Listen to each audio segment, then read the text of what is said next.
Welcome to day 2 of our coverage here at Mobile World Congress in Barcelona. After Device Sunday and action-packed Monday, the focus fell to 5G, regulation and the UN's Sustainable Development Goals.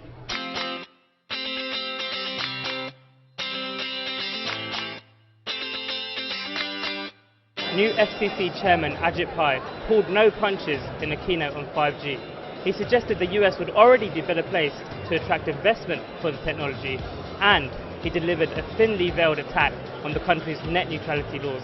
The key to realizing our 5G future is to set rules that will maximize investment in broadband. After all, the price could be steep. We don't. A few years ago, the United States deviated from our successful light-touch regulatory approach. The FCC decided to apply 1930s utility-style regulation to today's broadband networks. Rules that were developed to tame a 20th century monopoly were imported into the 21st century to regulate the internet. In the same keynote, Orange called for a lighter regulatory touch to fuel investment in 5G, and Liberty Global actually suggested that 2020 might be a bit too early for the technology. Behind the regulation of 5G technology itself, we also need a simple and balanced regulatory framework on services linked to 5G to ensure all stakeholders in the digital world can develop innovative services. If you look at Europe, I think 4G connections are 35%. In the US, it's over 60%. So there's a lot of room for 4G growth. And quite frankly, 4G, people on 4G are consuming 4 times the data as 3G customers. So clearly there's a better experience. People are happy with that. I think it'll be an evolution, not a revolution. And if the regulatory framework, the spectrum, the standards, and the competitive environment evolve the way they should, then it could become a revolution. But no time soon in my mind.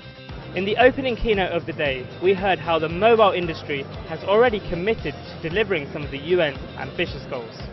The good news is that the mobile industry is already making good progress on these 17 goals.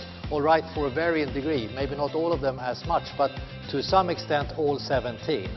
Mobile operators across the ecosystem are delivering a vast range of programs and initiatives that contribute to achieving these SDGs. There is no doubt companies in the private sector have a vital role to play in supporting the UN Sustainable Development Goals. Corporate profit is no longer just about the bottom line.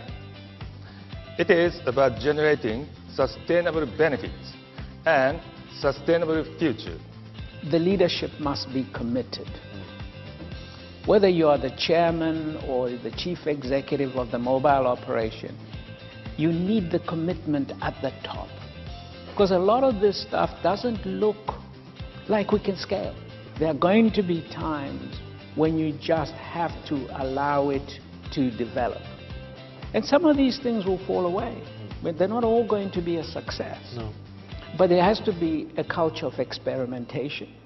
In the afternoon here at Congress, we heard from John Hankey, the CEO of Niantic and creator of augmented reality revolution, Pokemon Go. So Pokemon Go launched last summer, and it was probably the worst job of forecasting in my career. The tiny orange line at the bottom of the slide was our predicted level of traffic for the game. This is a measure of transactions on our server, but think of it as a proxy for user activity in the game. The red line, which is a little bit higher, was our worst case. Like, this is the most that we're going to consume. This is the most we need to provision for on the back end to support the game. And of course, the green line is what actually happened. And we blew through our quotas within a day or two, and it just spiraled seemingly out of control after that. And it's a real testament to the strength of the engineering team and to our friends at Google. We were hosted on Google Cloud. They were able to provision this thing and keep it going as we rolled it out basically around the world over the next 60 days. So that's a wrap from our coverage of Day 2 here at Mobile World Congress. Steve will be back tomorrow with more. We'll see you then.